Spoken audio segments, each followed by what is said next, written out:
जन्माद्यस्य यतोऽन्वयादितरतश्चार्थेष्वभिज्ञस्वराट् तेने ब्रह्महृदाय आदिकवये मुह्यन्ति यं सूरयः तेजो वारिमृदां यथा विनिमयो यत्र त्रिसर्गो मृषा धाम्ना स्वेन सदा निरस्तकुहकं सत्यं परं धीमहि निगमकल्पतरोर्गलितं फलं शुकमुखादमृतद्रवसंयुतम्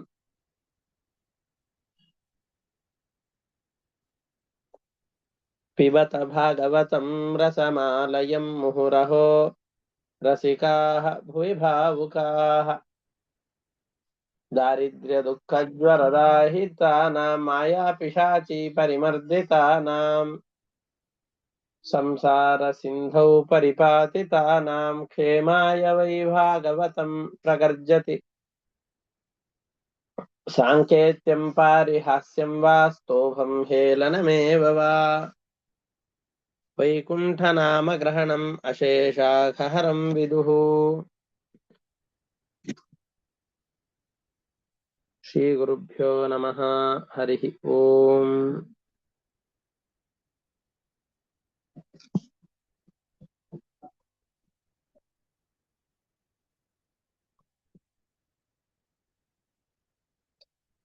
ನಾವು ವಿಪ್ರ ಪತ್ನಿಯರ ಕೃಷ್ಣನ ಭಕ್ತಿಯನ್ನ ನೋಡ್ತಾ ಇದ್ದೇವೆ. ಆ ಸಂದರ್ಭದಲ್ಲಿ ಹಿಂದಿನ ಪಾಠಕ್ಕೆ ಸಂಬಂಧಪಟ್ಟಂತಹ ಒಂದು ಪ್ರಶ್ನೆ,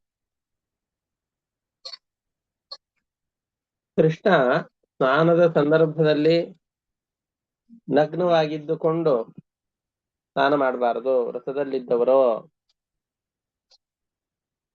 ಅನ್ನೋದನ್ನು ತೋರಿಸಿಕೊಡ್ಲಿಕ್ಕೋಸ್ಕರವಾಗಿ ಗೋಪಿಯರ ವಸ್ತ್ರವನ್ನು ಅಪಹಾರ ಮಾಡಿದನೋ ಅಂತ ಒಂದು ಪ್ರಶ್ನೆ ಇದೆ.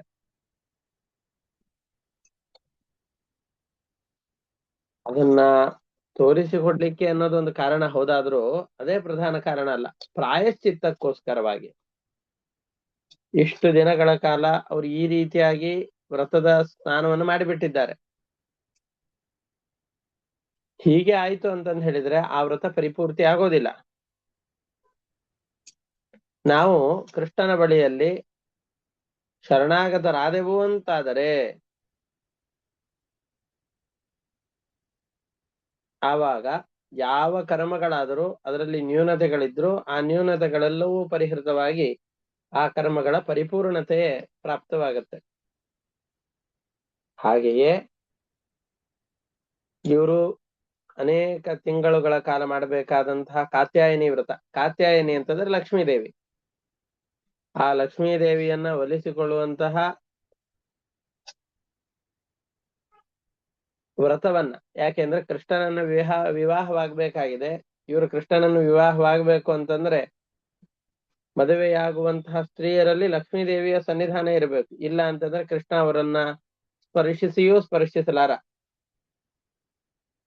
ಹಾಗಾಗಿ ಕಾತ್ಯಾಯನಿ ವ್ರತವನ್ನ ಮಾಡಬೇಕಾಗಿದೆ. ಇಂತಹ ಸಂದರ್ಭದಲ್ಲಿ ಆ ಕಾತ್ಯಾಯನಿ ವ್ರತವನ್ನ ಮಾಡಿದರ ಫಲ ಇವರಿಗೆ ಪ್ರಾಪ್ತವಾಗಬೇಕು ಅಂತಾದರೆ ಲಕ್ಷ್ಮೀದೇವಿಯ ಅನುಗ್ರಹದಿಂದ ಅವಳ ಸನ್ನಿಧಾನ ಇವರ ಶರೀರದಲ್ಲಿ ಬರಬೇಕು ಅಂತಾದ್ರೆ, ಇವರೆಲ್ಲ ಅಪ್ಸರಾ ಸ್ತ್ರೀಯರು ತಪಸ್ಸು ಮಾಡಿ ಕೃಷ್ಣನನ್ನ ಪತಿಯನ್ನಾಗಿ ಪಡಿಬೇಕು ಅಂತ ಈ ಗೋಪಿಕೆಯರಾಗಿ ಹುಟ್ಟಿದವರು. ಇಂತಹವರ ಜೊತೆಯಲ್ಲಿ ಒಂದು ವೇಳೆ ವಿವಾಹವಾಗದೇ ಇತ್ತು ಅಂತಾದರೆ ಅವರ ಜೀವನವೇ ವ್ಯರ್ಥ. ವಿವಾಹವಾಗಬೇಕು ಅಂತಂದ್ರೆ ಲಕ್ಷ್ಮೀದೇವಿಯ ಸನ್ನಿಧಾನ ಆಗ್ಬೇಕು, ಸನ್ನಿಧಾನ ಬರಬೇಕು ಅಂದ್ರೆ ವ್ರತ ನಿರ್ವಿಘ್ನವಾಗಿ ಮುಗಿಬೇಕು. ಆದ್ರೆ ವ್ರತದಲ್ಲಿ ಅಲ್ಪ ಸ್ವಲ್ಪ ಲೋಪದೋಷಗಳಾಗಿರತ್ತೆ. ಲೋಪದೋಷಗಳಾಯ್ತು ಅಂದ್ರೆ ಲಕ್ಷ್ಮೀದೇವಿ ಅಷ್ಟು ಪ್ರೀತಳಾಗೋದಿಲ್ಲ. ಆ ಲೋಪದೋಷಗಳ ಪರಿಹಾರಕ್ಕೋಸ್ಕರವಾಗಿ ಪರಮಾತ್ಮನಲ್ಲಿ ಕ್ಷಮೆಯನ್ನ ಬೇಡಬೇಕು. ಕ್ಷಮೆಯನ್ನ ಬೇಡುವ ಕ್ರಿಯೆಯನ್ನ ಕೃಷ್ಣ ಆ ಸ್ಥಳದಲ್ಲಿ ಮಾಡಿಸಿ ಅವರ ವ್ರತವನ್ನು ಪೂರ್ತಿ ಮಾಡಿಸಿ ಧರ್ಮಶಾಸ್ತ್ರವನ್ನು ಬೋಧಿಸಿ ಅವರ ಇಚ್ಛೆಯನ್ನ ಪೂರೈಸುವಂತಹ ಕರ್ತವ್ಯವನ್ನ ಕೃಷ್ಣ ಮಾಡ್ತಾ ಇದ್ದಾನೆ. ಇದು ಒಟ್ಟಾರೆ ಆ ಘಟನೆಯ ಸಾರಾಂಶ. ಇದರ ಜೊತೆಯಲ್ಲಿ ಈ ಯಾವುದೋ ಈ ಯಜ್ಞ ಯಾಗಾದಿಗಳನ್ನು ಮಾಡುವ ಸಂದರ್ಭದಲ್ಲಿ ಯಾರು ದೀಕ್ಷಿತನಾದಂತಹ ವ್ಯಕ್ತಿ ಇರ್ತಾನೋ ಆ ದೀಕ್ಷಿತನಾದಂತಹ ವ್ಯಕ್ತಿಯ ಆಹಾರ ಪದಾರ್ಥಗಳನ್ನ ಅವನಿನ್ನೂ ಯಾಗದ ಸಂದರ್ಭದಲ್ಲಿದ್ದಾಗ ಅದನ್ನು ಉಪಯೋಗಿಸಬಾರ್ದು ಅಂತಿದೆ. ಆದ್ರೆ ಇವನು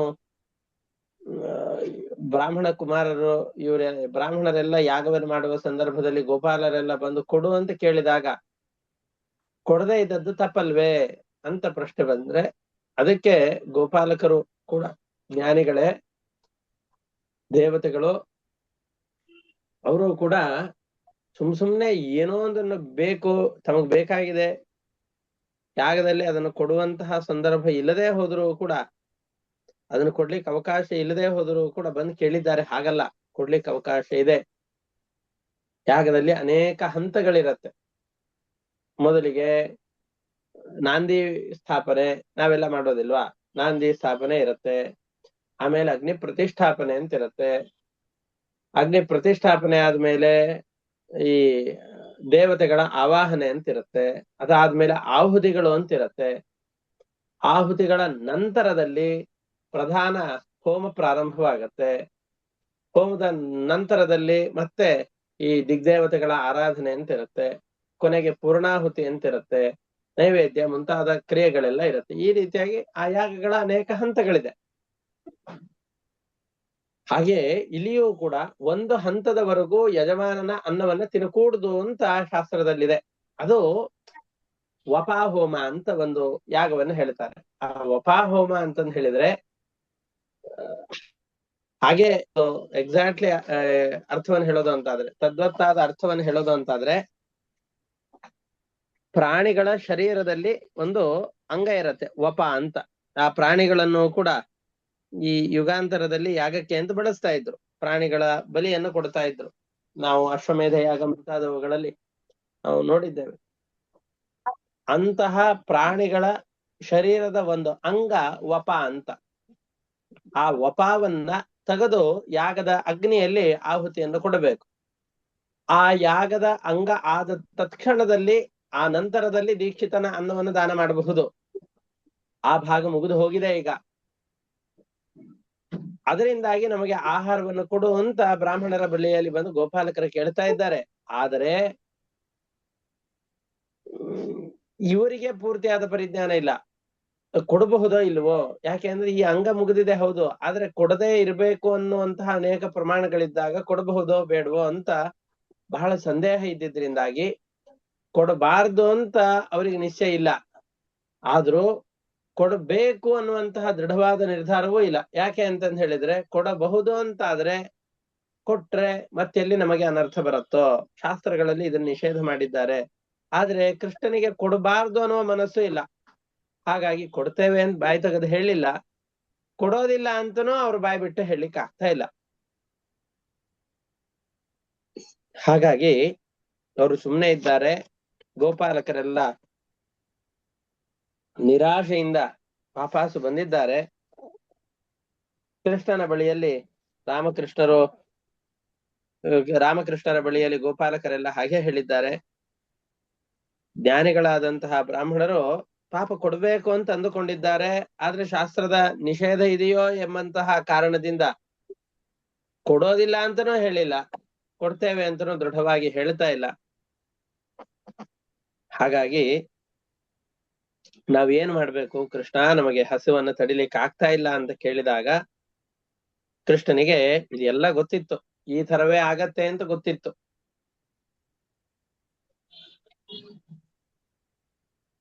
ಕೃಷ್ಣನಿಗೆ ವಿಪ್ರಪತ್ನಿಯರ ಉದ್ಧಾರವನ್ನು ಮಾಡಬೇಕು ಅನ್ನುವ ಯೋಚನೆಯೇ ಇತ್ತು.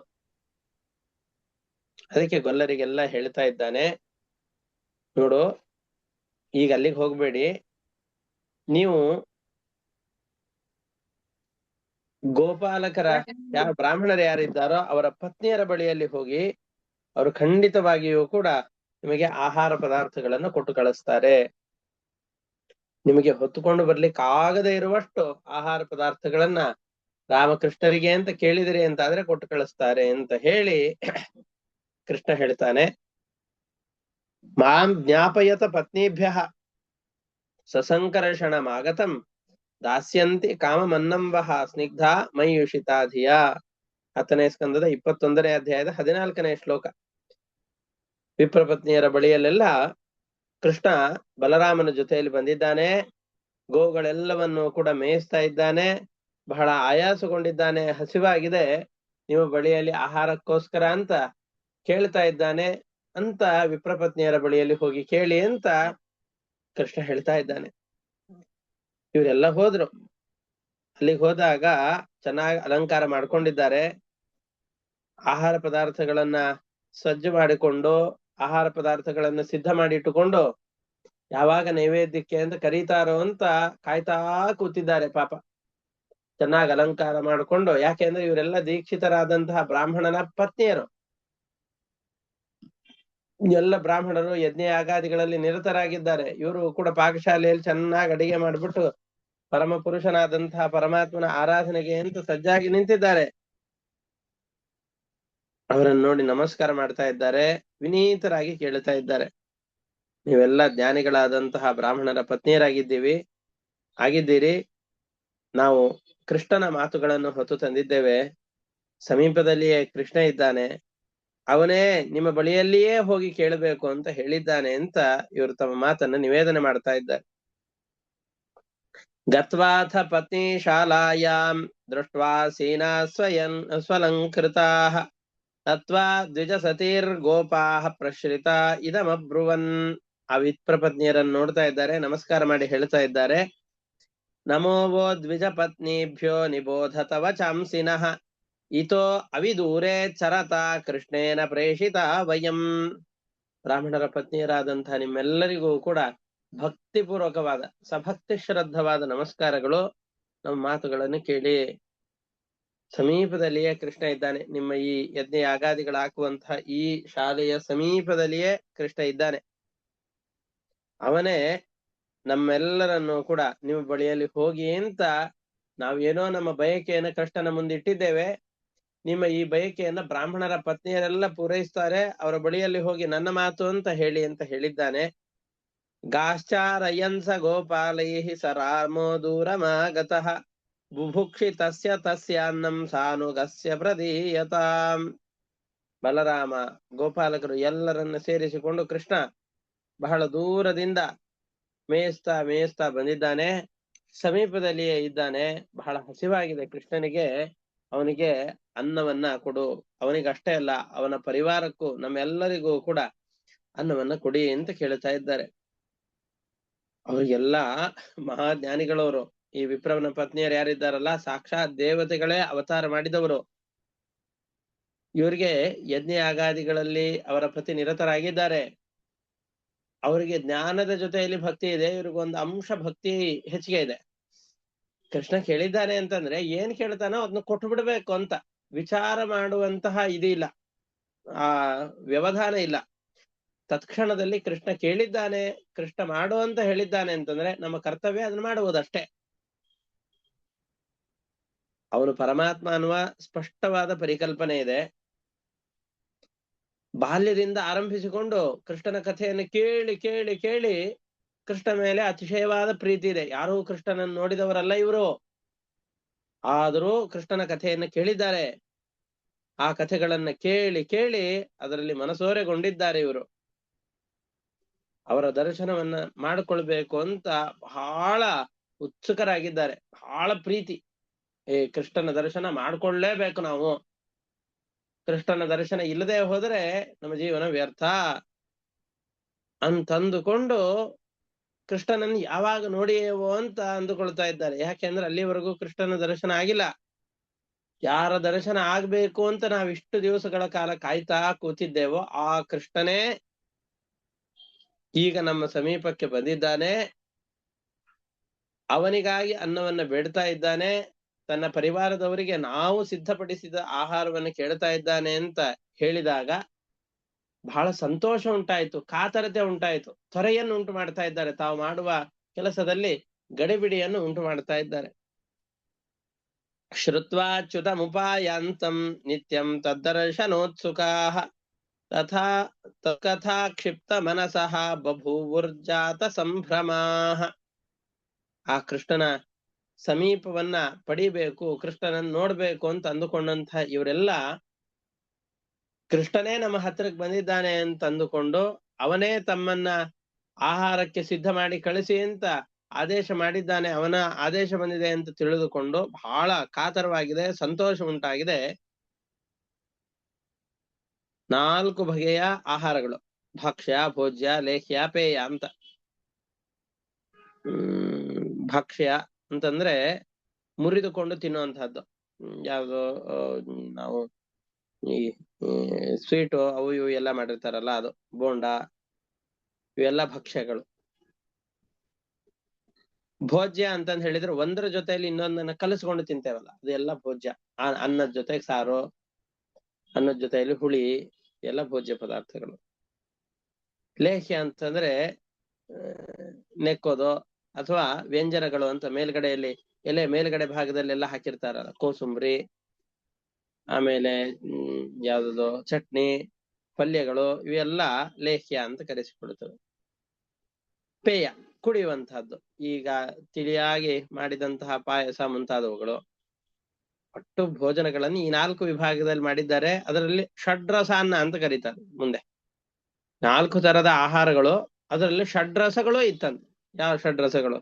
ನಾವು ಪ್ರತಿನಿತ್ಯದಲ್ಲಿ ಮನೆಯಲ್ಲಿ ಮಾಡಿಕೊಳ್ಳುವ ಆಹಾರದಲ್ಲಿ ಷಡ್ರಸಾನ್ನ ಭೋಜನ ಇರೋದಿಲ್ಲ. ಎಲ್ಲಾದ್ರೂ ಮದುವೆಗೋ ಮುಂಜುವಿಗೋ ಅಥವಾ ಯಾವುದೋ ಒಂದು ದೇವಸ್ಥಾನದಲ್ಲಿ ದೊಡ್ಡ ದೊಡ್ಡ ಕಾರ್ಯಕ್ರಮಗಳು ಆಯ್ತು ಅಂತ ಆದ್ರೆ, ಅಪರೂಪದ ಸಂದರ್ಭದಲ್ಲಿ ಮಠಗಳಲ್ಲಿ ಆರಾಧನೆ ಮುಂತಾದ ಸಂದರ್ಭಗಳಲ್ಲಿ ಷಡ್ರಸಾನ್ನ ಭೋಜನ ಆಗತ್ತೆ. ಯಾವ್ಯಾವುದು? ಮಧುರ, ಆಮ್ಲ, ಲವಣ, ಕಟು, ಕಷಾಯ, ತಿಕ್ತ ಅಂತ 6 ತರದ ಆಹಾರ ಪದಾರ್ಥಗಳು. ಮಧುರ ಅಂತಂದ್ರೆ ಸಿಹಿಯಾದದ್ದು, ಪಾಯಸ, ಲಾಡು, ಯಾವ್ದು ಮಂಡಿಗೆ, ಹೋಳಿಗೆ ಮುಂತಾದವುಗಳೆಲ್ಲ ಮಧುರ. ಆಮ್ಲ ಹುಳಿಯಾದಂತಹದ್ದು ಯಾವ್ದು ಅಂತಂದ್ರೆ ಈ ಉಪ್ಪಿನಕಾಯಿ, ಕೆಲವೊಂದಿಷ್ಟೆಲ್ಲ ಉಪ್ಪಿನಕಾಯಿ ಹುಳಿ ಹುಳಿ ಆಗಿರುತ್ತೆ ಅದು, ಅಥವಾ ಮಾವಿನಕಾಯಿ ಚಿತ್ರಾನ್ನ, ನೆಲ್ಲಿಕಾಯಿ ಚಿತ್ರಾನ್ನ, ಇವುಗಳನ್ನೆಲ್ಲ ಮಾಡಿದ್ರೆ ಅವುಗಳೆಲ್ಲ ಆಮ್ಲ. ಲವಣ ಉಪ್ಪು ಮುಂದಾಗಿರುವಂತಹದ್ದು, ಈ ಪಾನಕ ಮುಂತಾದವುಗಳು ಅಥವಾ ಕೋಸಂಬರಿ ಮುಂತಾದವುಗಳು. ಕಟು ಖಾರವಾದಂತಹ ಪದಾರ್ಥಗಳು, ಈ ಮಿರ್ಚಿ ಅಥವಾ ಬೋಂಡಾಗಳು ಅಥವಾ ಖಾರವಾದಂತಹ ಅನೇಕ ಪದಾರ್ಥಗಳನ್ನ ಅಡಿಗೆಯಲ್ಲಿ ಮಾಡಿರ್ತಾರಲ್ಲ ಅದು. ಕಷಾಯ, ಕಷಾಯ ಅಂತಂದ್ರೆ ಕಹಿಯಾದ ಪದಾರ್ಥಗಳು. ಕೆಲವೊಂದಿಷ್ಟು ಹಾಗಲಕಾಯಿದು ಅದರದ್ದು ಇದರದ್ದು ಎಲ್ಲಾ ಪಲ್ಯಗಳನ್ನು ಮಾಡಿದ್ರು ಅಂತಂದ್ರೆ ಕಹಿಯಾದ ಪದಾರ್ಥಗಳು ಇರುತ್ತೆ. ತಿಕ್ತ ಅಂತಂದ್ರೆ ಒಗರಾದ ಪದಾರ್ಥಗಳು, ನಾವು ಊಟ ಆಗಿದ್ದೆಲ್ಲ ಜೀರ್ಣ ಆಗ್ಬೇಕು ಅಂತ ಕೊನೆಗೊಂದಿಷ್ಟು ಮಾಡಿರ್ತಾರಲ್ಲ, ಭಾರತ ಅಂತ ಹಾಕ್ತಾರೆ, ಊಟದ ಕೊನೆಯಲ್ಲಿ ಒಂದಿಷ್ಟು ಹಾಕ್ತಾರೆ, ಅದೆಲ್ಲ ತಿಕ್ತ. ಕಷಾಯ, ಈ ತರದ್ದು ಅನಾವಿಧವಾದ ಆಹಾರ ಪದಾರ್ಥಗಳು, ಷಡ್ರಸದಿಂದ ಕೂಡಿದಂತಹ ಆಹಾರ ಪದಾರ್ಥಗಳು. ನಮ್ಮ ಆರೋಗ್ಯ ಎಲ್ಲ ಚೆನ್ನಾಗಿರ್ಬೇಕು, ಆರೋಗ್ಯಪೂರ್ಣವಾದ ಜೀವನ ಇರಬೇಕು ಅಂತಂದ್ರೆ ಕಾಮನ ಬಿಲ್ಲಿನ ಹಾಗೆ ಬಣ್ಣ ಬಣ್ಣದ ಪದಾರ್ಥಗಳು ಎಲೆಯಲ್ಲಿ ಇರಬೇಕು ಅಂತ ಹೇಳ್ತಾರೆ. ನಾವು ಊಟ ಮಾಡುವಂತಹ ಪದಾರ್ಥಗಳಲ್ಲಿ ಜಗತ್ತಿನಲ್ಲಿ ಕಾಣುವ ಬಣ್ಣಗಳು, 7 ಬಣ್ಣಗಳು ಅಂತ ಕರೀತಾರಲ್ಲ, ಕಾಮನ ಬಿಲ್ಲು, ಆ ತರದ ನಾನಾ ವಿಧವಾದ ಬಣ್ಣಗಳುಳ್ಳ ಆಹಾರ ಪದಾರ್ಥಗಳು ನಮ್ಮ ಎಲೆಯಲ್ಲಿ ಇರಬೇಕು. ಅಂದ್ರೆ ಈ ನೋಡಿ, ಕೋಸಂಬರಿ, ಚಟ್ನಿ, ಅವು ಇವು ಎಲ್ಲ ನಾನಾ ಪದಾರ್ಥಗಳಿಂದ ಮಾಡಿದ ಖಾದ್ಯಗಳು, ಪೇಯ, ಚೋಷೆ, ಇವೆಲ್ಲವನ್ನು ಕೂಡ ನಾವು ಪ್ರತಿನಿತ್ಯದಲ್ಲಿ ಅಥವಾ ಆವಾಗ ಕಾಲದಲ್ಲೆಲ್ಲ ತಿಂತಾ ಇದ್ದೇವೆ ಅಂತಂದು ಹೇಳಿದ್ರೆ ಆವಾಗ ಅದರಿಂದಾಗಿ ಆರೋಗ್ಯಪೂರ್ಣವಾದಂತಹ ಶರೀರ, ದೈಹಿಕವಾದ ಶಕ್ತಿ ಮುಂತಾದವುಗಳೆಲ್ಲ ಬರುತ್ತೆ. ಈ ತರದ ಆಹಾರಗಳನ್ನು ತಿಳಿದೇನೆ ಯಾವುದೋ ಅಪಥ್ಯದ್ದೋ ಮುಂತಾದವುಗಳನ್ನು ತಿಂದ್ರೆ ಕಲರ್ ಆಗಿರುವ ಔಷಧಗಳನ್ನು ತಗೊಳ್ಬೇಕಾಗುತ್ತೆ. ಹಾಗಾಗಿ ಆರೋಗ್ಯಪೂರ್ಣವಾದಂತಹ ಊಟವನ್ನು ಮಾಡ್ಬೇಕು. ಅದು ಷಡ್ರಸಾನ್ನ ಅಂತ ಕರೀತಾರೆ ಅದಕ್ಕೆ. ಈ ವೈಭವದ ಸಂದರ್ಭದಲ್ಲಿ, ಹಬ್ಬದ ಸಂದರ್ಭದಲ್ಲಿ ಅದನ್ನೆಲ್ಲ ತಯಾರು ಮಾಡಿ ಇಟ್ಟಿರ್ತಾರೆ. ಆಹಾರದಲ್ಲಿರುವ ಭಕ್ಷ್ಯ, ಭೋಜ್ಯ, ಲೇಹ್ಯ, ಪೇಯಗಳು, ಷಡ್ರಸಾನ್ನಗಳನ್ನ ಪಾತ್ರೆಗಳಲ್ಲೆಲ್ಲ ಹಾಕಿ ಸಜ್ಜು ಮಾಡಿ ಇಟ್ಟಿದ್ದಾರೆ ನೈವೇದ್ಯಕ್ಕೋಸ್ಕರ ಅಂತ.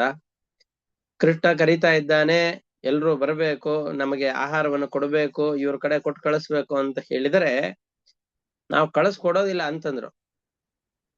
ಕಳಿಸ್ಕೊಡೋದಿಲ್ಲ ಹೊರತಾಗಿ ನಾವೇ ಹೊತ್ಕೊಂಡ್ ಬರ್ತೇವೆ ಅಂತ ಹೊತ್ಕೊಂಡ್ ಬರ್ತಾ ಇದೆ. ಇಲ್ಲಿ ಪೂರ್ಣಾಹುತಿಗೋಸ್ಕರ ಅಂತ ಬ್ರಾಹ್ಮಣರು ಇನ್ನೇನು ಕಾಯ್ಬೇಕಷ್ಟೇ. ಹೆಂಡತಿಯು ಬರ್ಬೇಕು, ಪಕ್ಕದಲ್ಲಿ ನಿಲ್ಬೇಕು, ಸ್ತ್ರೀಯ ಕರ್ತವ್ಯವೂ ಇರತ್ತೆ ಆ ಯಜ್ಞದ ಸಂದರ್ಭದಲ್ಲಿ. ನಮಗಿದೆಲ್ಲ ಬೇಡ. ಕೃಷ್ಣನ ಸಾಕ್ಷಾತ್ತಾಗಿ ಯಜ್ಞ ಪುರುಷನಾದಂತಹ ಪರಮಾತ್ಮ ಯಜ್ಞಭೃತ್ ಯಜ್ಞ ಕೃತ್ಯಜ್ಞಿ ಯಜ್ಞ ಭುಗ್ಯಜ್ಞ ಸಾಧನ ಯಜ್ಞಾಂತ ಕೃತ್ ಯಜ್ಞ ಗುಹ್ಯಂ ಅನ್ನಂ ಅನ್ನಾದ ಏವಚ ಅಂತ ವಿಷ್ಣು ಸಹಸ್ರನಾಮದಲ್ಲಿ ಯಾವ ಯಾವ ಯಜ್ಞ ಭೋಕ್ತೃ, ಸಕಲ ಯಜ್ಞಗಳ ಭೋಕ್ತ, ನಾವು ಮಾಡುವ ಪ್ರತಿಯೊಂದು ಯಜ್ಞಗಳ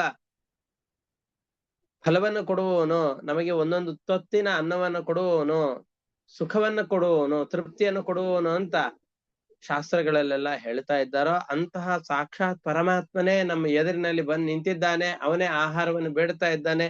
ಅದು ಇದ್ದಾಗ ಪರಂಪರೆಯಿಂದ ಯಾಕೆ ಹೇಳೋಣ? ನಮಗೆ ಇನ್ನು ವಯ ಅಂತ ಕರೀತಾರೆ. ನಾವು ಯಾವ್ದೋ ಒಂದು ಊರಿನ ಒಳಗಡೆಯಲ್ಲಿ ಹೋಗಿ ಇನ್ನೊಂದು ಊರಿಗೆ ಹೋಗ್ಬೇಕು ಅಂತಾದ್ರೆ ಮಧ್ಯದಲ್ಲಿ ಅಡೆತಡೆಗಳು ಜಾಸ್ತಿ. ಅದಕ್ಕೋಸ್ಕರ ಫ್ಲೈಓವರ್ ಗಳನ್ನ ಮಾಡಿರ್ತಾರೆ. ಆ ಊರಿನ ಸಂಪರ್ಕವೇ ಆಗದೇನೆ ಹಾಗೆ ಎಕ್ಸ್ಪ್ರೆಸ್ ವೇಗಳು, ನ್ಯಾಷನಲ್ ಹೈವೇ ಇದರಲ್ಲೆಲ್ಲ ಊರಿನ ಒಳಗಡೆಯಲ್ಲಿ ಹೋಗದೇನೆ ಹಾಗೆ ಊರಿನ ಹೊರಗಡೆಯಲ್ಲಿಯೇ ಡೈರೆಕ್ಟ್ ಆಗಿ ನಮ್ಮ ಊರಿಗೆ ಹೋಗ್ಬಿಡ್ಬಹುದಲ್ಲ, ಆ ತರದ ರಸ್ತೆಗಳನ್ನು ಮಾಡಿರ್ತಾರೆ. ಯಾಕೆ ಅಂತಂದ್ರೆ ಮಧ್ಯದಲ್ಲಿ ಯಾರೋ ಒಬ್ರದ್ದು ವ್ಯವಧಾನ ಬೇಡ ಅಂತ. ಇನ್ನೊಂದು ಊರಿಗೆ ಹೋದ್ರೆ ಡಿಲೇ ಆಗತ್ತೆ, ವಿಳಂಬ ಆಗತ್ತೆ, ಹಾಗೆ ಬೇಡ ಅಂತ. ಹಾಗೆ ನಮಗೆ ಯಾರೋ ಒಬ್ರು ದೊಡ್ಡ ವ್ಯಕ್ತಿಗಳ ಪರಿಚಯ ಇದ್ದಾರೆ ಅಂತಂದ್ರೆ ಇನ್ನೊಬ್ಬರನ್ನ ಮುಂದ್ ಮಾಡ್ಕೊಂಡು ಅವ್ರ ಹತ್ರ ಯಾಕೆ ಹೋಗ್ಬೇಕು? ಸಾಕ್ಷಾತ್ ಅವ್ರ ಹತ್ರ ಹೋಯ್ತು ಅಂತಂದ್ ಹೇಳಿದ್ರೆ ಇವ್ರಿಗೆ ಬೇಡೋದು, ಅದ್ರ ಹತ್ರಕ್ಕೆ ಹೋಗೋದು, ಇದೆಲ್ಲ ಡಿಲೇ ಆಗೋದಿಲ್ಲ, ಬೇಗನೆ ನಮ್ ಕೆಲಸ ಮುಗಿದು ಹೋಗ್ಬಿಡತ್ತೆ. ಹಾಗೆ ಸಾಕ್ಷಾತ್ ವರಪ್ರದನಾದಂತಹ ಪರಮಾತ್ಮ, ಸಕಲ ಯಜ್ಞಗಳಿಗೆ ನಿಯಾಮಕನಾದಂತಹ ಪರಮಾತ್ಮನೇ ಆಹಾರವನ್ನು ಬೇಡಿ ಅವನೇ ಗೋಪಾಲಕರನ್ನ ಕಳಿಸಿರುವಾಗ ಈ ಅಜ್ಞಂತರ್ಗನಾದ ಪರಮಾತ್ಮನ ಆರಾಧನೆಗಿಂತ ಸಾಕ್ಷಾತ್ತಾಗಿ ಬಂದಂತಹ ಕೃಷ್ಣನ ಆರಾಧನೆ ಮಿಗಿಲು ಅಂತ ತಿಳಿದುಕೊಂಡಂತಹ ಈ ವಿಪ್ರಪತ್ನಿಯರೆಲ್ಲ ತಾವೇ ಆ ಆಹಾರದ ಪದಾರ್ಥಗಳೆಲ್ಲವನ್ನು ಕೂಡ ಹಿಡಿದುಕೊಂಡು ತಮ್ಮ ಅತ್ಯಂತ ಪ್ರೀತಿ ಪಾತ್ರನಾದಂತಹ ಕೃಷ್ಣನ ಬಳಿಯಲ್ಲಿ ಬರ್ತಾ ಇದ್ದಾರೆ. ಗೋಪಾಲಕರ ಕೈಯಲ್ಲಿ ಕೊಟ್ಟು ಕಳಿಸಿಲ್ಲ, ನಿಮಗೆಲ್ಲ ನಾವೇ ಕೂಡಿಸಿ ಬಡಿಸಿ ಹೊಟ್ಟೆ ತುಂಬಾ ಊಟಕ್ಕೆ ಹಾಕ್ತೇವೆ ಅಂತ ಅವರೇ ಬರ್ತಾ ಇದ್ದಾರೆ. ಅಷ್ಟು ಭಕ್ತಿ ಕೃಷ್ಣನ ಮೇಲೆ. ಅದನ್ನ ಹೇಳ್ತಾ ಇದ್ದಾರೆ. ಚತುರ್ವಿಧಂ ಬಹುಗುಣಂ ಅನ್ನಮಾದಾಯ ಭಾಜನೇ ಅಭಿಸಸ್ರುಹು ಪ್ರಿಯಂ ಸರ್ವಾಹ ಸಮುದ್ರ ನಿಮಿವ ನಿಮ್ನಗಾಹ. ಈ ಸಮುದ್ರದ ಬಳಿಯಲ್ಲಿ ನದಿಗಳೆಲ್ಲ ಹೋಗತ್ತೆ. ಹೋಗ್ಲಿಕ್ಕೆ ಬಲಾತ್ಕಾರ ಮಾಡ್ಬೇಕಾಗಿಲ್ಲ ನದಿಗಳಿಗೆ, ನಿಲ್ಲಿಸ್ಲಿಕ್ಕೆ ಬಲಾತ್ಕಾರವಾಗಿ ನಿಲ್ಲಿಸ್ಬೇಕಷ್ಟೆ. ಯಾಕೆ ಅಂತಂದ್ರೆ ಸಮುದ್ರದ ಬಳಿಯಲ್ಲಿ ನದಿಗಳು ಹರಿದುಕೊಂಡು ಹೋಗೋದು ಅದರ ಸ್ವಭಾವ. ಅದನ್ನ ತಡೆ ಹಿಡಿದು ನಿಲ್ಲಿಸೋದು ಬಹಳ ಕಷ್ಟ. ಅದಕ್ಕೋಸ್ಕರ ಬ್ರಿಡ್ಜ್ಗಳು, ಡ್ಯಾಮ್ಗಳು, ಅದು ಇದು ಎಲ್ಲ ಬೇಕಾದಷ್ಟು ದುಡ್ಡನ್ನು ಖರ್ಚು ಮಾಡಿ, ತಂತ್ರಜ್ಞಾನವನ್ನು ಬಳಸಿ, ತಲೆಯನ್ನು ಖರ್ಚು ಮಾಡಿ ಆ ದೊಡ್ಡ ದೊಡ್ಡ ಚೆಕ್ ಡ್ಯಾಮ್ಗಳನ್ನು ಮಾಡಿ ನೀರನ್ನು ತಡೆದು ನಿಲ್ಲಿಸ್ಬೇಕು. ಸಮುದ್ರದ ಕಡೆಯಲ್ಲಿ ಹರಿದುಕೊಂಡು ಹೋಗ್ಲಿಕ್ಕೆ ಏನು ಮಾಡ್ಬೇಕಾಗಿಲ್ಲ, ಸಹಜವಾಗಿಯೇ ಹರಿದುಕೊಂಡು ಹೋಗ್ಬಿಡತ್ತೆ.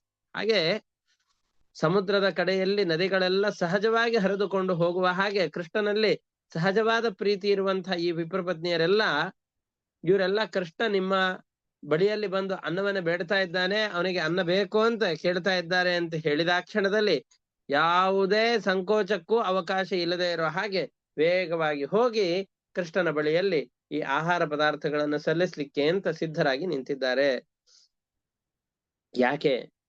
ಅವ್ರ ಗಂಡಂದ್ರೆಲ್ಲ ಬರ್ತಾ ಇದ್ದಾರೆ, ಅವ್ ಹೋಮ ಮಾಡ್ತಾ ಇದ್ದಾರೆ. ಅವರೆಲ್ಲ ಗಂಡಂದ್ರು ನಿಂತ್ಕೊಂಡು ಸ್ವಾಹ ಸ್ವಾಹ ಅಂತ ಹೇಳಿದಾಗ ತುಪ್ಪದ ಆಹುತಿಗಳನ್ನ, ಏನೇನೋ ಯಜ್ಞದ ಅಂಗಗಳನ್ನೆಲ್ಲ ಆಚರಣೆ ಮಾಡ್ತಾ ಇದ್ದಾರೆ. ಇಲ್ಲಿ ನೋಡಿದ್ರೆ, ಪಕ್ಕದಲ್ಲಿ ನೋಡ್ತಾ ಇದ್ರೆ ಆ ಯಜ್ಞಶಾಲೆ ಮುಂದ್ಗಡೆಯಲ್ಲಿ ಎಲ್ಲ ತಮ್ಮ ಹೆಣ್ಣಂದಿರೆಲ್ಲ ದೊಡ್ಡ ದೊಡ್ಡ ಪಾತ್ರೆಗಳಲ್ಲಿ ಅನ್ನ, ಸಾರು, ಪಲ್ಯ, ಕೋಸಂಬರಿ ಏನೇನ್ ಮಾಡಿ ಇಟ್ಕೊಂಡಿದ್ದಾರೋ ಎಲ್ಲವನ್ನು ಕೂಡ ತುಂಬಿಕೊಂಡು ಹೊರಡ್ತಾ ಇದ್ದಾರೆ. ಕೃಷ್ಣ ಎಲ್ಲಿದ್ದಾನೋ ಅಲ್ಲಿಗೆ ಹೋಗ್ತಾ ಇದ್ದಾರೆ. ಇವ್ರು ಏನಪ್ಪಾ ನೈವೇದ್ಯ ಕಿಲ್ ತರಬೇಕು, ನೈವೇದ್ಯ ಕಿಲ್ ತರೋದನ್ನ ಬಿಟ್ಬಿಟ್ಟು ಎಲ್ಲೆಲ್ಲೋ ಓಡ್ ಹೋಗ್ತಾ ಇದ್ದಾರಲ್ಲ, ಎಲ್ಲಿದ್ದಾರೆ ಇವ್ರು ಅಂತ ನೋಡ್ತಾ ಇದ್ದಾರೆ. ನಿಲ್ರಮ್ಮ, ಈ ನೈವೇದ್ಯಕ್ಕೆ ಟೈಮ್ ಆಗ್ತಾ ಇದೆ, ಎಲ್ಲಿಗೆ ಹೋಗ್ತಾ ಇದ್ದೀರಿ ಅಂತ ತಡಿತಾ ಇದ್ದಾರೆ. ಗಂಡಂದ್ರು, ಇವ್ರು ಅಣ್ಣ ತಮ್ಮಂದ್ರು, ಬಂಧು ಬಾಂಧವರು, ಮಕ್ಕಳು ಎಲ್ರೂ ಕೂಡ ಬಂದ್ ತಡಿತಾ ಇದ್ದಾರೆ. ಆದ್ರೆ ಯಾರಿಗೂ ಇವ್ರ ತಡೆದು ನಿಲ್ಲಿಸ್ಲಿಕ್ಕೆ ಯಾರಿಗೂ ಆಗ್ಲಿಲ್ಲ. ಯಾಕೆ ಅಂತಂದ್ರೆ ಅಲ್ಲಿವರೆಗೂ ಕೃಷ್ಣ ಪರಮಾತ್ಮ ಅನ್ನುವ ಸುದ್ದಿ ಇಡೀ ಜಗತ್ತಿನಲ್ಲಿ ಹರಡು ಬಿಟ್ಟಿದೆ. ಕೃಷ್ಣನ ಮಹತ್ವಗಳನ್ನು ಕೇಳಿದ್ದಾರೆ. ಅವನಲ್ಲಿ ಪೂರ್ತಿಯಾಗಿ ಮನಸ್ಸಿಟ್ಬಿಟ್ಟಿದ್ದಾರೆ. ಕೃಷ್ಣನನ್ನ ನೋಡ್ಲೇಬೇಕು, ಕೃಷ್ಣನನ್ನ ನಾವು ಸಮೀಪಿಸ್ಲೇಬೇಕು, ಕೃಷ್ಣನನ್ನ ಅವನಿಗೆ ಕೇಳಿದ ವಿಷಯಗಳೆಲ್ಲವನ್ನು ಕೂಡ ಕೊಟ್ಟು ಅವನನ್ನು ತೃಪ್ತಿಪಡಿಸ್ಲೇಬೇಕು ಅಂತ ಬಹಳ ಆಸೆಯಿಂದಾಗಿ ಕೃಷ್ಣನ ಬಳಿಯಲ್ಲಿ ಹೋಗ್ಲಿಕ್ಕೆ ಅಂತ ಸಿದ್ಧರಾಗ್ತಾ ಇದ್ದಾರೆ. ನಿಷಿಧ್ಯಮಾನ ಪತಿಭಿಃ ಭ್ರಾತೃಭಿರ್ ಬಂಧುಭಿಃ ಸುತೈಃ ಭಗವತಿ ಉತ್ತಮ ಶ್ಲೋಕೆ ದೀರ್ಘ ಶ್ರುತ ಭೃತಾಶಯಾಃ. ಅತ್ಯಂತ ಉನ್ನತವಾದ ಗುಣಗಳುಳ್ಳಂತಹ ಪರಮಾತ್ಮನಲ್ಲಿ ಅತ್ಯಂತ ಶ್ರದ್ಧೆ ಇದೆ ಇವರಿಗೆ. ತಮ್ಮ ಮನಸ್ಸು ಆ ಪರಮಾತ್ಮನಲ್ಲಿ ಪೂರ್ತಿಯಾಗಿ ಅರ್ಪಿತವಾಗಿದೆ. ಹಾಗಾಗಿ ಬೇರೆ ಯಾರ ಮಾತನ್ನು ಕೂಡ ಇವರು ಕೇಳ್ತಾ ಇಲ್ಲ. ಈಗ ತುಂಬಾ ಸುಲಭವಾಗಿ ಹೇಳೋ ದೃಷ್ಟಾಂತ ಅಂತಂದ್ ಹೇಳಿದ್ರೆ, ಚಿಕ್ಕ ಮಕ್ಕಳಿಗೆ ಅಪ್ಪ ಅಮ್ಮ ಅಣ್ಣ ತಮ್ಮಂದ್ರು ಯಾರು ಹೇಳಿದ ಮಾತುಗಳು ಕೇಳೋದಿಲ್ಲ. ಮೊಬೈಲ್ ಅಲ್ಲಿ ಆಸಕ್ತರಾದ್ರು ಅಂತಂದ್ ಹೇಳಿದ್ರೆ ಅವ್ರ ಪೂರ್ತಿಯಾದ ಮನಸ್ಸು ಎಲ್ಲವೂ ಆ ಮೊಬೈಲ್ ನಲ್ಲಿ ಅರ್ಪಿತವಾಗಿ ಹೋಗ್ಬಿಟ್ಟಿರತ್ತೆ, ಟಿವಿಯಲ್ಲಿ ಅರ್ಪಿತವಾಗಿ ಹೋಗ್ಬಿಟ್ಟಿರತ್ತೆ. ಯಾರ ಮಾತನ್ನು ಕೇಳೋದಿಲ್ಲ. ಕೈಯಲ್ಲಿ ಮೊಬೈಲ್ ಸಿಕ್ತು ಅಂತಂದ್ರೆ ತಮ್ಮ ಪಾಡಿಗೆ ತಾವು ಮೂಲೆಯಲ್ಲಿ ಹೋಗಿ ಕುತ್ಕೊಂಡ್ ಬಿಡ್ತಾರಲ್ಲ, ಬುದ್ಧನ ಹಾಗೆ. ಅಥವಾ ನಾವೆಲ್ಲ ಟಿವಿಯಲ್ಲಿ ಧಾರಾವಾಹಿಗಳನ್ನ ಯಾವ್ದೋ ಚಲನಚಿತ್ರಗಳನ್ನ ನೋಡ್ತಾ ಇದ್ರೆ ಅದನ್ನ ನೋಡ್ಬೇಡ್ರಪ್ಪ, ಮನೆ ಕೆಲಸಗಳಿವೆ, ಅದು ಇದೆ, ಈ ಕೆಲಸ ಇದೆ ಅಂತಂದ್ ಹೇಳಿದ್ರೆ ಅದನ್ನ ನೋಡ್ಲಿಕ್ಕೆ ಆಗೋದಿಲ್ಲ. ಕ್ರಿಕೆಟ್ ಅನ್ನು ನೋಡ್ತಾ ಗಂಡು ಮಕ್ಕಳು ಕೂತ್ ಬಿಡ್ತಾರೆ, ಧಾರಾವಾಹಿ ಮುಂತಾದವುಗಳನ್ನ ತಮಗೆ ತುಂಬಾ ಆಸಕ್ತಿಕರವಾದಂತಹ ವಿಷಯಗಳನ್ನ ನೋಡ್ತಾ ನಾವೆಲ್ಲ ಕೂತ್ ಬಿಡ್ತೇವೆ. ಕೂತಾಗ ಯಾರು ಏನ್ ಹೇಳಿದ್ರು ಅವ್ರ ಮಾತುಗಳ ಮೇಲೆ ಲಕ್ಷ್ಯವೇ ಇರೋದಿಲ್ಲ. ಆ ತರ ಇವ್ರಿಗೆ ಕೃಷ್ಣನ ಮೇಲೆ ಆಸಕ್ತಿ ಇತ್ತು. ಒಬ್ಬೊಬ್ರಿಗೂ ಒಂದೊಂದರಲ್ಲಿ ಆಸಕ್ತಿ. ಆ ತರದ ಆಸಕ್ತಿಗಳು ಉಂಟಾಗಿ ಯಾರು ಇವರನ್ನು ತಡಿಲಿಕ್ಕೆ ಆಗ್ಲೇ ಎಲ್ಲ ಹೋಗ್ತಾ ಇದ್ದಾರೆ, ಕೃಷ್ಣನಲ್ಲಿಯೇ ಮನಸ್ಸಿಟ್ಟುಬಿಟ್ಟಿದ್ದಾರೆ. ಕೃಷ್ಣ ಮೊದಲ ಬಾರಿಗೆ ಇವರ ದೃಷ್ಟಿಗೋಚರನಾಗ್ತಾ ಇದ್ದಾನೆ. ಎಲ್ಲಿದ್ದಾನೆ? ಯಮುನೋಪವನೇ ಅಶೋಕ ವನ ಪಲ್ಲವ ಮಂಡಿತೆ ಪ್ರಚರಂತಂ ವೃತಂ ಗೋಪೈಃ ದದೃಶುಃ ಸಾಗ್ರಜಂ ಸ್ತ್ರೀಯಃ. ಯಮುನಾ ನದಿಯ ತೀರದಲ್ಲಿ ಅಶೋಕ ಮರ ಇದೆ. ಆ ಅಶೋಕ ಮರಗಳಲ್ಲಿ ಒಳ್ಳೆ ಚಿಗುರುಗಳು, ಆಗೆಲ್ಲ ಒಳ್ಳೆ ಚಿಗುರುಗಳು ಬಿದ್ದಿದೆ. ಬಿಸಿಲಲ್ಲಿ ಬೇರೆ ಎಲ್ಲ ಗೋಪಾಲಕರು ಆಯಾಸಗೊಂಡು ತಿರುಗಾಡಿ ಸುಸ್ತಾಗಿ ಅಲ್ಲಿ ಬಂದು ಕೂತಿದ್ದಾರೆ. ಕೃಷ್ಣನು ಕೂಡ ಅಲ್ಲಿಯೇ ಇದ್ದಾನೆ. ಎಲ್ಲ ಗೋಪಾಲಕರು ಕೃಷ್ಣನ ಸುತ್ತಲಿನಲ್ಲಿ ಕೂತಿದ್ದಾರೆ. ಆ ಎಲ್ಲ ಗೋಪಾಲಕರಿಂದ ಆವೃತನಾದಂತಹ ಕೃಷ್ಣನನ್ನ ಈ ಗೋಪಿಕೆಯರೆಲ್ಲ ನೋಡ್ತಾ ಇದ್ದಾರೆ, ಕೃಷ್ಣನನ್ನ ನೋಡ್ತಾ ಇದ್ದಾರೆ. ಹೇಗಿದ್ದಾನೆ ಕೃಷ್ಣ, ಎಂತಹ ಕೃಷ್ಣನನ್ನು ನೋಡ್ತಾ ಇದ್ದಾರೆ ಅಂತ ಹೇಳ್ತಾ ಇದ್ದಾರೆ.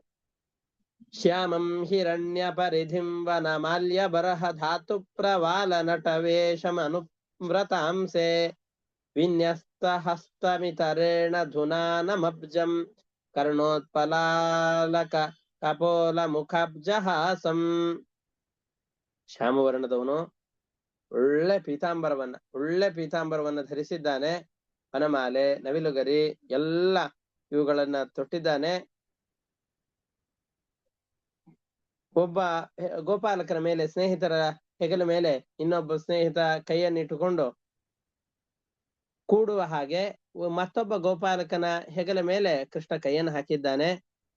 ಇನ್ನೊಂದು ಕೈಯಲ್ಲಿ ಅಲ್ಲೇ ಸರೋವರದಲ್ಲಿ ಬೆಳೆದಂತಹ ಒಂದು ಕಮಲವನ್ನು ಹಿಡಿದುಕೊಂಡಿದ್ದಾನೆ. ಕಿವಿಯಲ್ಲೂ ಕೂಡ ಕಮಲಗಳನ್ನು ಹಾಕಿಕೊಂಡಿದ್ದಾನೆ. ಒಳ್ಳೆ ಮುಂಗರುಳುಗಳು ಇದೆ.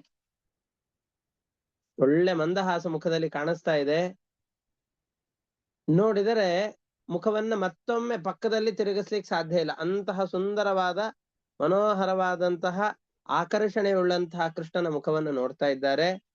ದೀರ್ಘ ಶ್ರುತ ಪ್ರಿಯತಮೋದಯ ಕರ್ಣಪೂರೈಃ ಯಸ್ಮಿನ್ ನಿಮಗ್ನ ಮನಸಸ್ತಮಥಾಕ್ಷಿರಂಧ್ರೈಃ ಅಂತಃ ಪ್ರವೇಶ್ಯ ಸುಚಿರಂ ಪರಿರಭ್ಯ ತಾಪಂ ಪ್ರಾಜ್ಞಾ ಯಥಾಭಿಮತಯೋ ವಿಜಹುರ್ನರೇಂದ್ರಃ. ಇವರೆಲ್ಲ ಕೃಷ್ಣನನ್ನು ನೋಡಿಲ್ಲ, ಹೌದು, ಆದ್ರೆ ಈ ಮೊದಲ ಬಾರಿ ಕೃಷ್ಣನನ್ನು ನೋಡ್ತಾ ಇದ್ದಾರೆ. ಕೃಷ್ಣನ ಕಥೆಗಳನ್ನ ಇವರು ತುಂಬಾ ವರ್ಷಗಳಿಂದ, ಯಾಕೆಂದ್ರೆ ಕೃಷ್ಣನಿಗೆ 7-8 ವರ್ಷದ ವಯಸ್ಸೀಗ. 7-8 ವರ್ಷಗಳಿಂದ, ಯಾಕೆಂದ್ರೆ ಕೃಷ್ಣ ಹುಟ್ಟಿದ 6-7 ದಿವಸಗಳಲ್ಲಿಯೇ ಪೂತನಿಯನ್ನ ಸಂಹಾರ ಮಾಡಿದವನು. ಅಲ್ಲಿಂದ ಆರಂಭಿಸಿಕೊಂಡು ಕೃಷ್ಣನ ಕಥೆಯನ್ನ ಎಲ್ಲರೂ ಹೇಳ್ತಾ ಇದ್ದಾರೆ. ಜನಜನಿತವಾಗಿದೆ ಆ ಕಥೆಗಳು. ದಿನನಿತ್ಯದಲ್ಲಿ ಹೊಸದಾದಂತಹ ಕೃಷ್ಣನ ಕಥೆಗಳನ್ನ ದೂರದಲ್ಲಿ ಕೇಳ್ತಾ ಇದ್ದಾರೆ.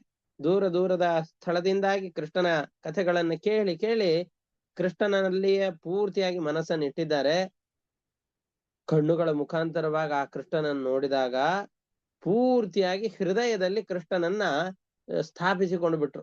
ಇಷ್ಟಿನ ದಿವಸದವರೆಗೂ ಕೇವಲ ಕಿವಿಯ ಮುಖಾಂತರವಾಗಿ ಕೃಷ್ಣನ ಕಥೆಗಳನ್ನು ಕೇಳಿಕೊಂಡು ಮನಸ್ಸಿನಲ್ಲಿ ಕೃಷ್ಣನ ಪ್ರತಿಷ್ಠಾಪನೆಯನ್ನು ಮಾಡಿಕೊಂಡಂತಹ ಆ ಗೋಪಾಲಕರ ಸ್ಥಳಕ್ಕೆ ಬಂದಂತಹ ಆ ಸ್ತ್ರೀಯರು, ವಿಪ್ರಪತ್ನಿಯರು ಕಣ್ಣಿನಿಂದ ಈ ಕೃಷ್ಣನನ್ನ ನೋಡಿ ಕಣ್ಣುಗಳ ಮುಖಾಂತರವಾಗಿ ನಾವು ದೇವತೆಗಳನ್ನ ದೊಡ್ಡ ಬಾಗಿಲಿನ ಮುಖಾಂತರವಾಗಿ ಗರ್ಭಗೃಹಕ್ಕೆ ತಂದು ಅಲ್ಲಿ ಪ್ರತಿಷ್ಠಾಪನೆ ಮಾಡ್ತೇವಲ್ಲ, ದೇವಸ್ಥಾನದ ಪ್ರತಿಷ್ಠಾಪನೆಯ ದಿವಸದಲ್ಲಿ, ಅದರಂತೆ ಕೃಷ್ಣನನ್ನು ಕೂಡ ಕಣ್ಣೆಂಬಂತಹ ಗರ್ಭಗೃಹದ ಮುಖಾಂತರವಾಗಿ ಒಳಗಡೆಯಲ್ಲಿ ಬರಮಾಡಿಕೊಂಡು ತಮ್ಮ ಹೃದಯವೆಂಬಂತಹ ಗರ್ಭಗೃಹದಲ್ಲಿ ಆ ಕೃಷ್ಣನ ಪ್ರತಿಷ್ಠಾಪನೆಯನ್ನ ಮಾಡ್ತಾ ಇದ್ದಾರೆ.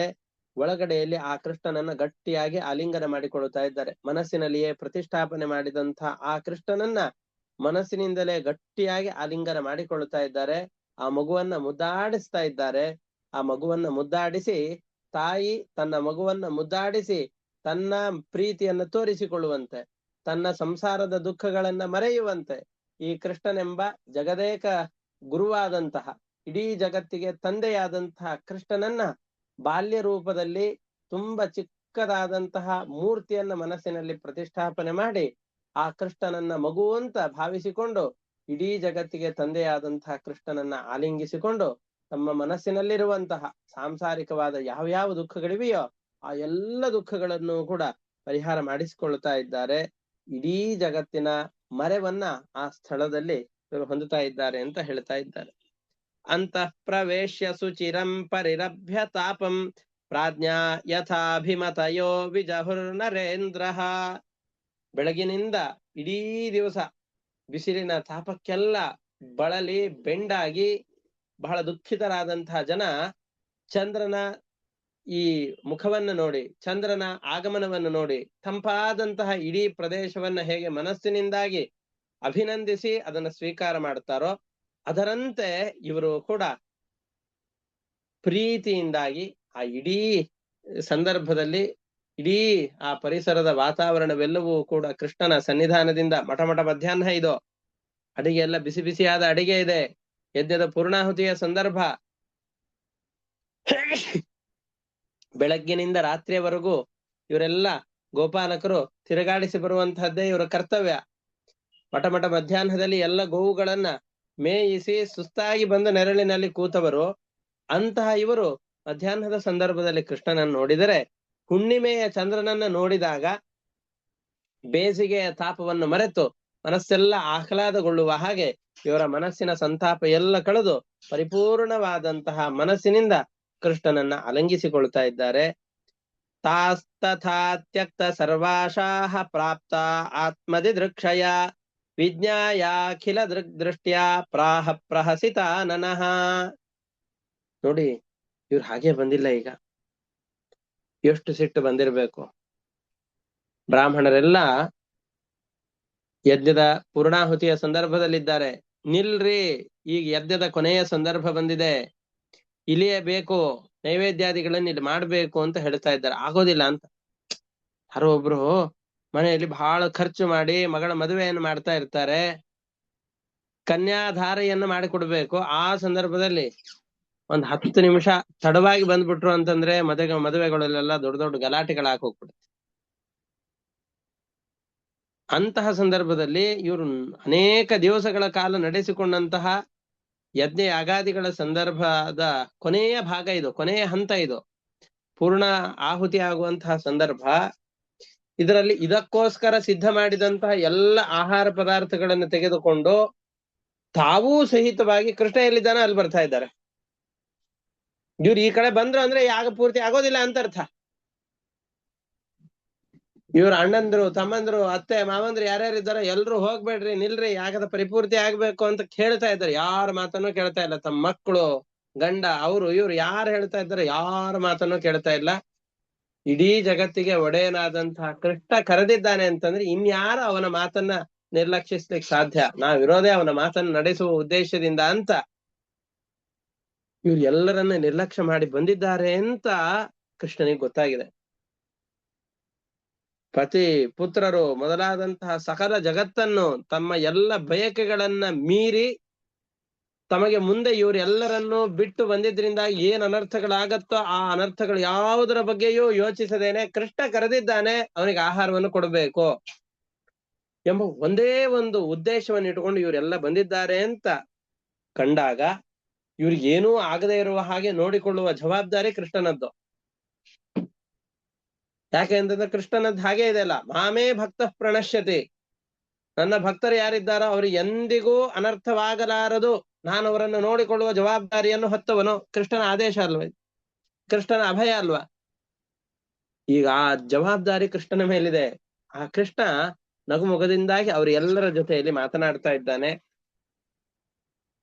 ಸ್ವಾಗತಂ ವೋ ಮಹಾಭಾಗಾಃ ಆಸ್ಯತಾಂ ಕರವಾಮಕಿಂ ಎನ್ನೋ ದಿದೃಕ್ಷಯಾಭ್ಯೇತಾಃ ಉಪಪನ್ನಮಿದಂ ಹಿವಃ.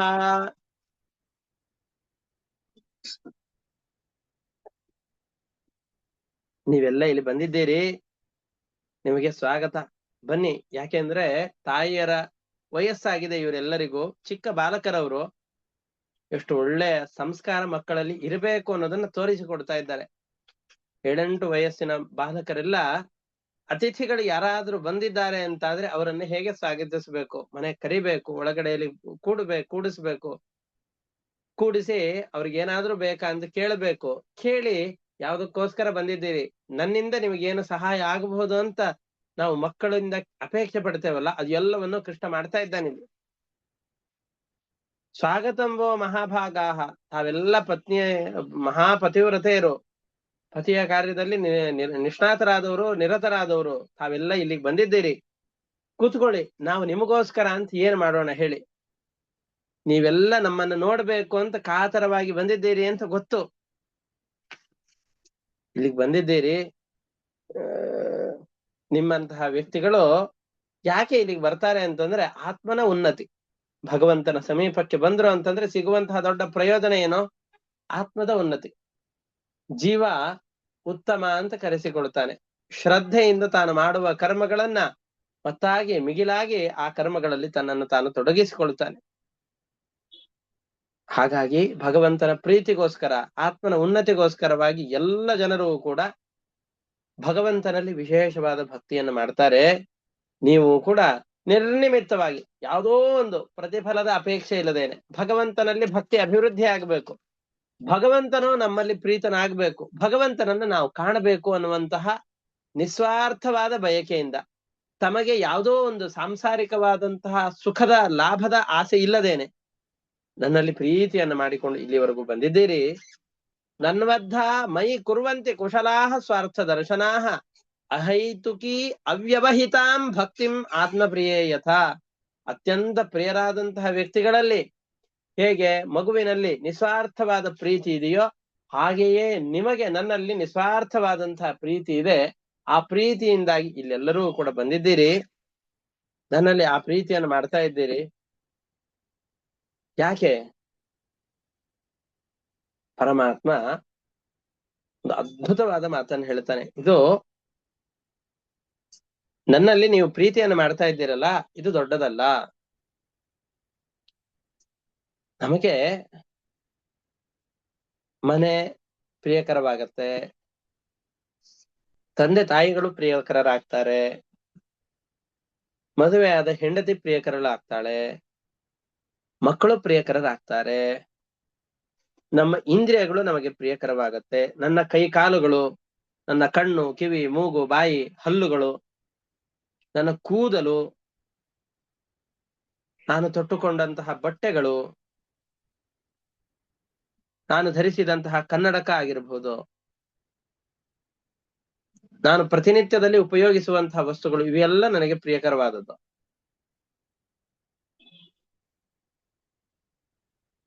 ಇವು ಎಲ್ಲ ಸುಮ್ನೆ ಪ್ರಿಯ ಅಂತ ಕರೆಸಿಕೊಳ್ಳೋದಿಲ್ಲ.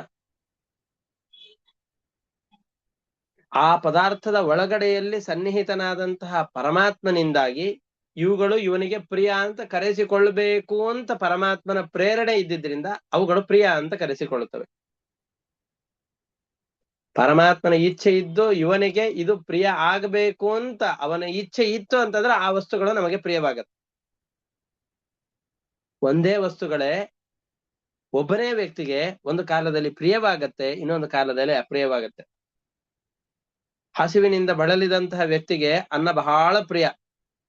ಅದೇ ಗಡದ್ದಾಗಿ ಕಂಠಮಟ್ಟದವರೆಗೂ ತಿಂದಂತಹ ವ್ಯಕ್ತಿಗೆ ಪಾಯಸವು ಊಟದಕ್ಕಿಂತ ಮುಂಚೆ ಯಾವ ಪಾಯಸವನ್ನು ಬಹಳ ತಿನ್ಬೇಕು ಅಂತ ಅಂದುಕೊಳ್ತಾ ಇದ್ನೋ ಆ ಪಾಯಸ ಅವನಿಗೆ ಅಪ್ರಿಯವಾಗುತ್ತೆ. ಇಷ್ಟವಾದ ಪದಾರ್ಥ ಅವನಿಗೆ ಅಪ್ರಿಯವಾಗುತ್ತೆ. ಹಾಗಾದ್ರೆ ಒಂದೇ ಪದಾರ್ಥಗಳು ಒಬ್ಬನೇ ವ್ಯಕ್ತಿಗೆ ಪ್ರಿಯವೂ ಆಗತ್ತೆ, ಅಪ್ರಿಯವೂ ಆಗತ್ತೆ. ಇದೆಲ್ಲವೂ ಹೇಗೆ ಅಂತಂದ್ರೆ, ಪರಮಾತ್ಮ ಯಾವ ವಸ್ತುಗಳಲ್ಲಿ ಇದ್ದುಕೊಂಡು ಯಾವ ವ್ಯಕ್ತಿಗೆ ಇದು ಪ್ರಿಯ ಆಗಬೇಕು ಅಂತ ಅಂದುಕೊಳ್ತಾನೋ ಆ ವಸ್ತುಗಳು ಆ ವ್ಯಕ್ತಿಗೆ ಆ ಕಾಲದಲ್ಲಿ ಪ್ರಿಯವಾಗತ್ತೆ. ಪರಮಾತ್ಮ ಅದರಲ್ಲಿ ತನ್ನ ಸನ್ನಿಧಾನವನ್ನು ಕಡಿಮೆ ಮಾಡಿ ಈ ವ್ಯಕ್ತಿಗೆ ಇದು ಪ್ರಿಯವಾಗಬಾರ್ದು ಅಂತ ಅಂದುಕೊಂಡ ಅಂತಂದ್ರೆ ಅದು ಅಪ್ರಿಯವಾಗತ್ತೆ. ಉದಾಹರಣೆಗೆ ನಮ್ಮ ಶರೀರವೇ. ಜೀವನಿಗೆ ಈ ಶರೀರ ಎಲ್ಲಿಯವರೆಗೂ ಪ್ರಿಯವಾಗಿರುತ್ತೆ ಅಂದ್ರೆ ಈ ಶರೀರದಲ್ಲಿ ಪರಮಾತ್ಮನ ಸನ್ನಿಧಾನ ಇರುವವರೆಗೂ, ಪ್ರಾಣದೇವರ ಸನ್ನಿಧಾನ ಇರೋವರೆಗೂ ಈ ಶರೀರ ಪ್ರಿಯವಾಗತ್ತೆ. ನಮ್ಮ ಆತ್ಮೀಯರ ಶರೀರಗಳು ಕೂಡ ಪ್ರಿಯವಾಗೋದು ಎಲ್ಲಿವರೆಗೂ ಅಂತಂದ್ರೆ ಪರಮಾತ್ಮ ಮತ್ತು ಪ್ರಾಣದೇವರು ಆ ಶರೀರದಲ್ಲಿ ಇರೋವರೆಗೂ. ಪರಮಾತ್ಮ ಮತ್ತು ಪ್ರಾಣದೇವರ ಸನ್ನಿಧಾನ ಆ ಶರೀರದಿಂದ ಹೋಯಿತು, ಅದರ ಜೊತೆಯಲ್ಲಿ ಜೀವನೋ ಆ ಶರೀರದಿಂದ ಹೊರಟು ಹೋದ ಅಂತಾದ್ರೆ ಯಾವ ಶರೀರವನ್ನು ನಮಗೆ ತುಂಬಾ ಆತ್ಮೀಯವಾದ ಶರೀರ ಅಂತ ಪ್ರೀತಿಸ್ತಾ ಇದ್ವೋ ಆ ಶರೀರವೆಲ್ಲ ಮಲ ಮೇಧ್ಯಾದಿಗಳಿಗೆ ಸಮಾನವಾಗಿ ಬಿಡುತ್ತೆ. ಮುಟ್ಟಿದರೆ ಸ್ನಾನವನ್ನು ಮಾಡಬೇಕಾದಷ್ಟು ಮೈಲಿಗೆ ಅದರಲ್ಲಿ ಬಂದು ಬಿಡುತ್ತೆ. ಹಾಗಾದ್ರೆ ಯಾವ ಪರಮಾತ್ಮನ ಸನ್ನಿಧಾನದಿಂದಾಗಿ ಎಲ್ಲ ಪದಾರ್ಥಗಳಿಗೂ ನಮಗೆ ಪ್ರಿಯಕರವಾಗಿದೆಯೋ, ಎಲ್ಲ ಪದಾರ್ಥಗಳಲ್ಲಿಯೂ ನಮಗೆ ಪ್ರೀತಿ ಉಂಟಾಗತ್ತೋ, ಯಾವ ಪದಾರ್ಥಗಳು ನಮಗೆ ಹಿತಕರವಾಗಿದೆಯೋ ಅಂತಹ ಪರಮಾತ್ಮನೇ ನಿಮಗೀಗ ಎದುರಿನಲ್ಲಿ ಸಿಕ್ಕಿದ್ದಾನೆ ಅಂತಾದ್ರೆ ಆ ಪರಮಾತ್ಮನನ್ನು ಬಿಟ್ಟು ಬೇರೆ ಯಾರನ್ನೇ ನೀವು ಅಪೇಕ್ಷಿಸ್ಲಿಕ್ಕೆ ಸಾಧ್ಯ? ಹಾಗಾಗಿ ನೀವು ಇಲ್ಲಿಯವರೆಗೂ ಓಡಿ ಬಂದಿದ್ದು ಯುಕ್ತವೇ ಆಗಿದೆ ಅಂತ ಕೃಷ್ಣ ಹೇಳ್ತಾ ಇದ್ದಾನೆ. ಪ್ರಾಣ ಬುದ್ಧಿ ಮನಃಾತ್ಮ ದೇಹ ದಾರಾಪತ್ಯ ಧನಾದಯ ಯತ್ಸಂಪರ್ಕಾತ್ ಪ್ರಿಯ ಆಸನ್ ತತಃ ಕೋ ಅನ್ವಪರಃ ಪ್ರಿಯ. ಎಲ್ಲರಿಗಿಂತ ಪ್ರಾಣ ಬುದ್ಧಿ ಇಂದ್ರಿಯ ಮನಸ್ಸು ಶರೀರ ಇವೆಲ್ಲವೂ ಕೂಡ ನಾವು ಗಳಿಸಿದಂತಹ ಧನ ಕನಕಾದಿಗಳು ಇವೆಲ್ಲ ನಮಗೆ ಅತ್ಯಂತ ಪ್ರಿಯವಾಗಿರುತ್ತೆ. ಆದರೆ ಅದೇ ಇನ್ಕಮ್ ಟ್ಯಾಕ್ಸ್ ಇವ್ರು ಬಂದ್ರು ಅಂತಂದ್ರೆ ನಾವು ಯಾವ್ದು ಬಹಳ ಕಷ್ಟಪಟ್ಟು ಗಳಿಸಿದಂತಹ ಧನಾದಿ ಸಂಪತ್ತುಗಳಿರತ್ತೋ ಇವು ಅಪತ್ಯ ಅಂತ ಕರೆಸಿಕೊಂಡು ಬಿಡುತ್ತೆ. ತುಂಬಾ ಇಷ್ಟಪಟ್ಟು ತಿನ್ನುವಂತಹ ಜಿಲೇಬಿ ಸಿಹಿ ಪದಾರ್ಥಗಳೆಲ್ಲವೂ ದೇಹದ ಒಳಗಡೆಯಲ್ಲಿ ಒಂದು ರೋಗ ಬಂದು ಕುಳಿತುಕೊಂಡಿತು ಅಂತಂದು ಹೇಳಿದ್ರೆ ಅಪ್ರಿಯ ಆಗಿ ಹೋಗ್ಬಿಡತ್ತೆ. ನಮಗೆ ತುಂಬಾ ಇಷ್ಟಕರವಾದ ಆಹಾರ ಪದಾರ್ಥಗಳು ಅಜೀರ್ಣತೆ ಬಂತು ಅಂತಂದ್ರೆ ಅಪಥ್ಯವಾಗಿ ಬಿಡುತ್ತೆ. ನನಗೆ ತುಂಬಾ ಇಷ್ಟವಾದಂತಹ ಕಣ್ಣು ಕಿವಿ ಮೂಗು ಇಂದ್ರಿಯಗಳೆಲ್ಲವೂ ಕೂಡ ವಯಸ್ಸಾಗ್ತಾ ಆಗ್ತಾ ಶಕ್ತಿಯನ್ನು ಕಳೆದುಕೊಂಡಾಗ ಅವುಗಳಲ್ಲಿರುವ ಮೊದಲಿನ ಪ್ರೀತಿ ಕಡಿಮೆ ಆಗಿ ಹೋಗಿಬಿಡುತ್ತೆ. ನಮಗೆ ತುಂಬಾ ಆತ್ಮೀಯರಾದ ವ್ಯಕ್ತಿಗಳ ಶರೀರ ಮುಂತಾದವುಗಳೆಲ್ಲವೂ ಕೂಡ ಆ ಶರೀರದಿಂದ ಪರಮಾತ್ಮನ ಸಂಪರ್ಕ ಹೋಯಿತು ಅಂತಾದ್ರೆ ಅಪ್ರಿಯವಾಗಿ ಬಿಡುತ್ತೆ. ಜೀವನಿಗೆ ಅತ್ಯಂತ ಪ್ರಿಯವಾದಂತಹ ಶರೀರವು ಕೂಡ ಪರಮಾತ್ಮನ ಸನ್ನಿಧಾನವನ್ನು ಕಳೆದುಕೊಂಡಿತು ಅಂತಂದ್ರೆ ಶವ ಅಂತ ಕರೆಸಿಕೊಂಡು ಇದು ಅಪ್ರಿಯವಾಗಿ ಬಿಡುತ್ತೆ. ಜೀವ ಮತ್ತೊಮ್ಮೆ ಈ ಶರೀರದ ಬಳಿಯಲ್ಲಿ ಸುಳಿಯಲಿಕ್ಕೂ ಇಷ್ಟಪಡೋದಿಲ್ಲ. ಅಂತಾದಾಗ ಅಂತಹ ಪರಮಾತ್ಮನೇ ಎದುರಿನಲ್ಲಿ ಬಂದು ನಿಂತಾಗ ನನ್ನನ್ನು ಬಿಟ್ಟು ಯಾವ ಪತಿ ಪುತ್ರ ಮಕ್ಕಳು ಇವರೆಲ್ಲರ ಬಳಿಯಲ್ಲಿ ನಿಲ್ತೀರಿ? ನೀವೆಲ್ಲ ಇಲ್ಲಿಯವರೆಗೂ ಓಡಿಕೊಂಡು ಬಂದಿದ್ದೀರಲ್ಲ, ಇದು ಸಹಜವಾಗಿಯೇ ಇದೆ. ಅಯಸ್ಕಾಂತದ ಬಳಿಯಲ್ಲಿ ಕಬ್ಬಿಣವು ಸೆಳೆದು ಓಡಿ ಬರುವ ಹಾಗೆ ಆಕರ್ಷಿತವಾಗುವ ಹಾಗೆ ನನ್ನ ಬಳಿಯಲ್ಲಿ ನೀವೆಲ್ಲರೂ ಬಂದಿದ್ದೀರಿ. ನೀವೆಲ್ಲ ಈಗ ಬಂದು ದರ್ಶನ ಮಾಡಿದ್ದೀರಿ. ಇನ್ನು ಬೇಗನೆ ಯಜ್ಞಶಾಲೆಗೆ ತಿರುಗಿ ಗೃಹಸ್ಥರಾದಂತಹ ಬ್ರಾಹ್ಮಣರಾದ ಪತಿಗಳೆಲ್ಲ ನಿಮ್ಮೊಂದಿಗೆ ಆ ಸತ್ರಯಾಗವನ್ನು ಪೂರೈಸಬೇಕಾಗಿದೆ. ನೀವು ಹೋದ್ರಿ ಅಂತಂದ್ರೆ ಆ ಯಾಗ ಪೂರ್ತಿ ಆಗತ್ತೆ ಅಂತ ಕೃಷ್ಣ ವಾಪಸ್ ಅವರಿಗೆ ಹೇಳಿ ಕಳಿಸ್ಲಿಕ್ಕೆ ಅಂತ ತೀರ್ಮಾನ ಹೇಳ್ತಾ ಇದ್ದಾನೆ. ಇವರನ್ನು ವಾಪಸ್ ಕಳಿಸ್ಲಿಕ್ಕೆ ಅಂತ ಹೇಳ್ತಾನೆ. ಈ ಮಾತುಗಳನ್ನ ಆವಾಗ ಆ ವಿಪ್ರಪತ್ನಿಯರು ಹೇಳುವಂತಹ ಮಾತುಗಳೆಲ್ಲ ತುಂಬಾ ಸೊಗಸಾಗಿದೆ. ಆ ಮಾತುಗಳು ಏನಿತ್ತು ಹೋಗ್ಲಿಕ್ಕೆ ಒಪ್ಪಿಕೊಂಡ್ರ? ಆ ಒಂದು ತುಂಬಾ ಸೊಗಸಾದಂತಹ ಕಥೆ ಇದೆ. ಅದನ್ನ ಮತ್ತೆ ಮುಂದಿನ ಪಾಠದಲ್ಲಿ ನೋಡೋಣ ಅಂತ ಹೇಳ್ತಾ ಇವತ್ತಿನ ಪಾಠವನ್ನು ಇಷ್ಟಕ್ಕೆ ಮುಕ್ತಾಯ ಮಾಡ್ತಾ ಇದ್ದೇನೆ. ಹರಯೇ ನಮಃ. ಶ್ರೀಕೃಷ್ಣ ಅರ್ಪಣಮಸ್ತು. ಅನೇನ ಭಾವಿ ಯತ್ ಪುಣ್ಯಂ ತೇನ ಪ್ರೀಣಾತು ಕೇಶವ. ಹರೇ ನಮಃ. ಶ್ರೀಕೃಷ್ಣ ಅರ್ಪಣಮಸ್ತು. ಎಲ್ಲರಿಗೂ ನಮಸ್ಕಾರ. ಹರೇ